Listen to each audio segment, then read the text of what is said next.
ini saya akan menjelaskan tentang teori belajar Gagne. Selamat belajar! Robert Mills Gagne lahir 21 Agustus 1916 di North Andover, Massachusetts.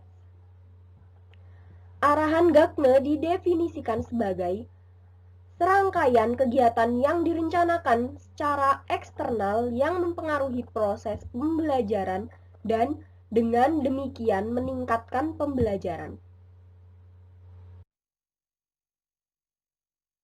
Teori belajar Gagne. Teori belajar Gagne merupakan sebuah teori belajar yang berbentuk hierarki.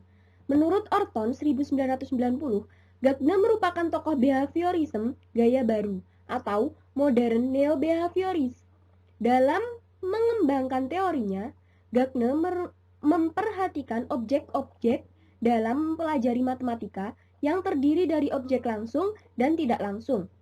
Objek langsung adalah fakta, keterampilan, konsep, dan prinsip, sedangkan objek tak langsung adalah transfer belajar, kemampuan menyelidiki, kemampuan memecahkan masalah, disiplin diri, dan bersikap positif terhadap matematika.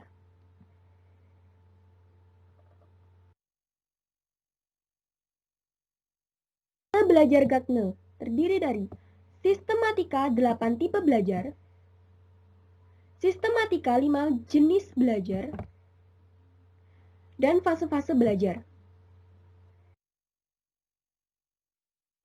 Sistematika 8 tipe belajar.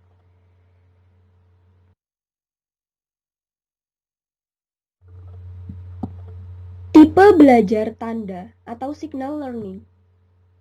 Signal learning dapat diartikan sebagai proses penguasaan pola-pola dasar perilaku bersifat tidak disengaja dan tidak didasari tujuannya. Dalam tipe ini terlibat aspek reaksi emosional di dalamnya. Kondisi yang diperlukan untuk berlangsungnya tipe belajar ini adalah diberikannya stimulus atau signal secara serempak, stimulus-stimulus tertentu secara berulang kali. Respon yang timbul bersifat umum dan emosional. Selainnya, timbulnya dengan tak sengaja dan tidak dapat dikuasai. Kedua, tipe belajar rangsang reaksi atau stimulus respon learning. Belajar stimulus respon adalah belajar untuk merespon suatu isyarat. Berbeda dengan pada belajar isyarat, pada tipe belajar ini, belajar yang dilakukan diniati atau sengaja dan dilakukan secara fisik. Belajar stimulus respon menghendaki suatu stimulus yang datangnya dari luar, sehingga menimbulkan terangsangnya otot-otot, kemudian diiringi respon yang dikehendaki sehingga terjadi hubungan langsung yang terpadu antar stimulus dan respon. Selanjutnya, tipe belajar berangkai atau chaining learning. Pada tahap ini, terjadi serangkaian hubungan stimulus respon. Maksudnya adalah bahwa suatu respon pada gilirannya akan menjadi stimulus baru dan selanjutnya akan menimbulkan respon baru. Setiap stimulus respon dalam suatu rangkaian berhubungan erat dengan stimulus respon yang lainnya yang masih dalam rangkaian yang sama.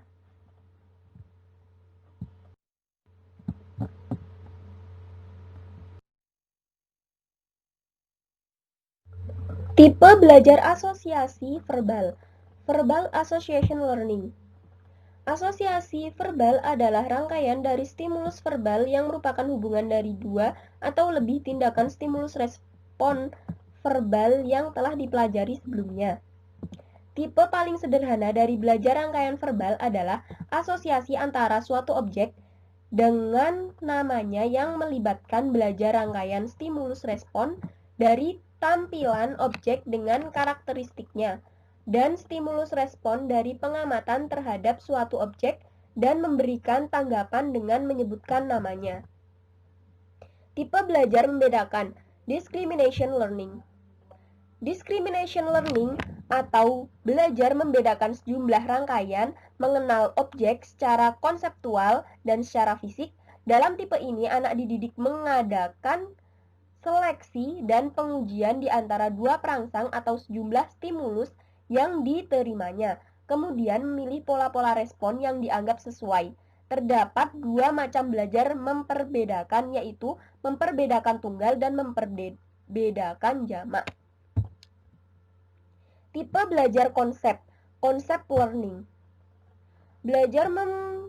Belajar pembentukan konsep adalah belajar mengenal sifat bersama dari benda-benda konkret atau peristiwa untuk mengelompokkan menjadi satu. Misalnya, untuk memenuhi konsep persegi panjang, anak mengamati daun pintu rumah yang bentuknya persegi panjang, papan tulis, bingkai foto yang bentuknya persegi panjang, dan sebagainya.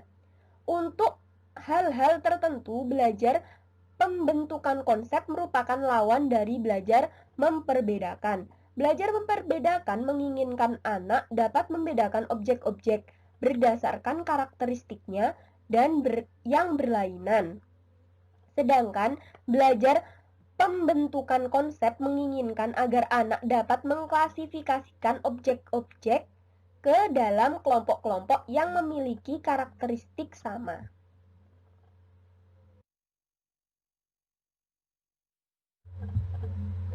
Tipe belajar kaidah, rule learning. Tipe belajar ini menghasilkan suatu kaidah yang terdiri atas penggabungan beberapa konsep. Belajar aturan, rule learning adalah kemampuan untuk merespon sejumlah situasi stimulus dengan beberapa tindakan respon. Kebanyakan belajar matematika adalah belajar aturan. Sebagai contoh, kita ketahui bahwa 5 dikali 6 sama dengan 6 dikali 5. Dan bahwa 2 dikali 8 sama dengan 8 dikali 2. Akan tetapi, tanpa mengetahui bahwa aturannya dapat dinyatakan dengan A dikali B sama dengan B dikali A, kebanyakan orang pertama belajar dan menggunakan aturan bahwa perkalian komutatif adalah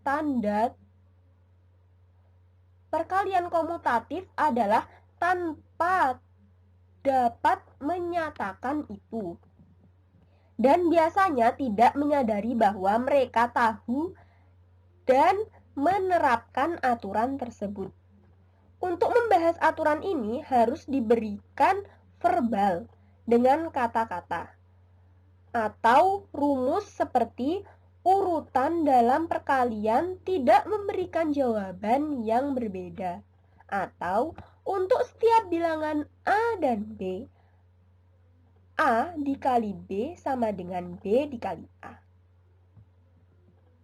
Tipe belajar pemecahan masalah, problem solving. Tipe belajar ini, menurut Gagne, merupakan tipe belajar yang paling kompleks, karena di dalamnya terkait tipe-tipe belajar yang lain, terutama menggunakan aturan-aturan yang disertai proses analisis dan penarikan kesimpulan. Pada tingkat ini, siswa belajar merumuskan, memecahkan masalah, memberikan respon terhadap rangsangan yang menggambarkan atau membangkitkan situasi problematik. Tipe belajar ini memerlukan proses penalaran yang kadang-kadang memerlukan waktu yang lama. Tetapi dengan tipe belajar ini, kemampuan penalaran siswa dapat berkembang. Dengan demikian, proses belajar yang tertinggi ini hanya mungkin dapat berlangsung apabila proses belajar fundamental lainnya telah dimiliki dan dikuasai. Contoh belajar memecahkan masalah. Mencari selisih kuadrat dua bilangan yang sudah diketahui jumlah dan selisihnya, yaitu A plus B sama dengan 10, A min B sama dengan 4, A kuadrat min B kuadrat sama dengan titik-titik. Siswa diharapkan menggunakan aturan bahwa A kuadrat min B kuadrat sama dengan dalam kurung A plus B dikali dalam kurung A min B. Sehingga tanpa mencari A dan B, siswa dapat menemukan A kuadrat min B kuadrat sama dengan 10 dikali 4 sama dengan 40.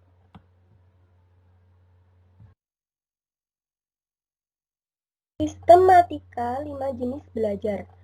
Pertama, informasi verbal, verbal information. Kapabilitas informasi verbal merupakan kemampuan untuk mengkomunikasikan secara lisan pengetahuannya tentang fakta-fakta. Informasi verbal diperoleh secara lisan, membaca buku, dan sebagainya. Informasi ini dapat diklasifikasikan sebagai fakta prinsip, nama generalisasi. Kedua, kemahiran intelektual, intellectual skill.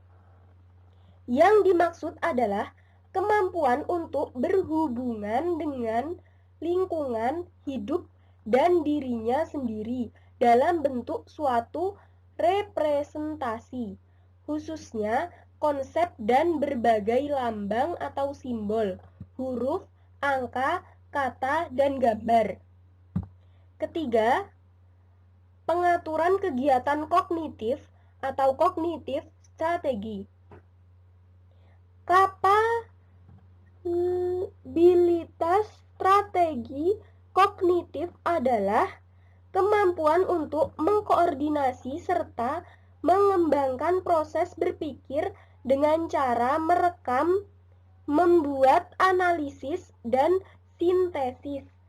Kapabilitas ini berorganisasikan secara internal sehingga memungkinkan perhatian, belajar, mengingat, dan berpikir anak terarah.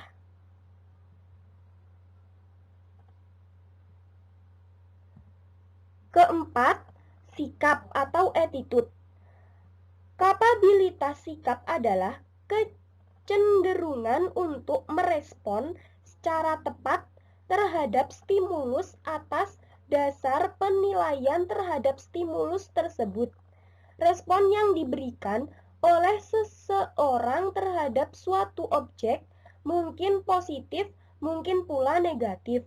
Hal ini tergantung kepada penilaian terhadap objek yang dimaksud, apakah sebagai objek yang penting atau tidak.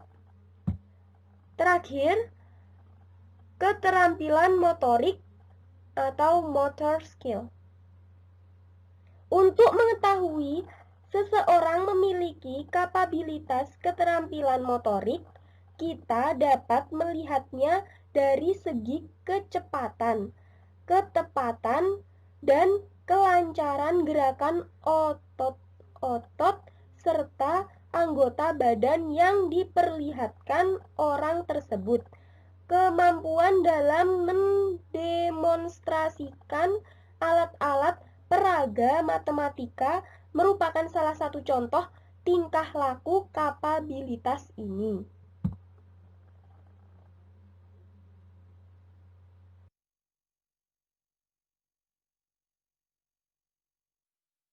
Fase-fase belajar.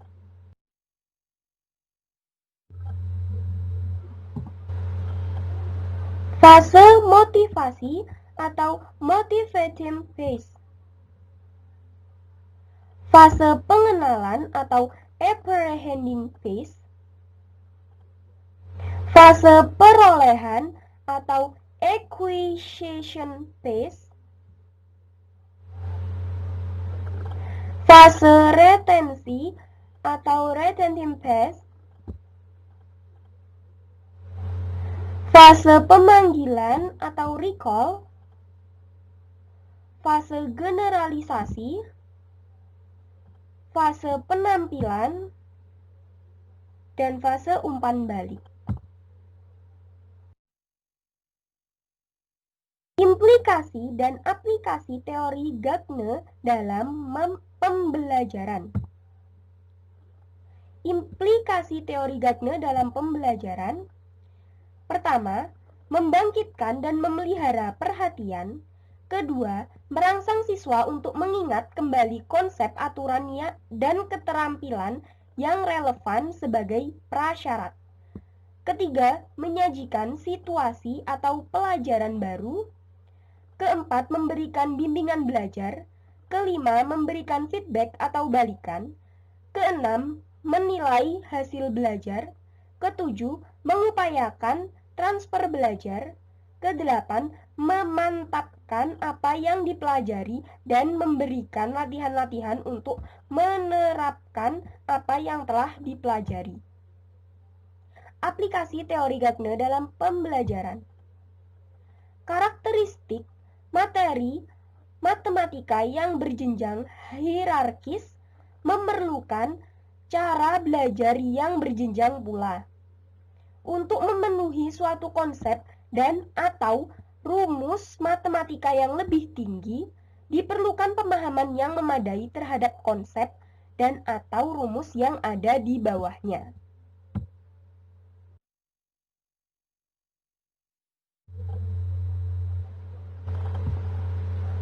Terima kasih. Terima kasih sudah menonton video ini sampai akhir.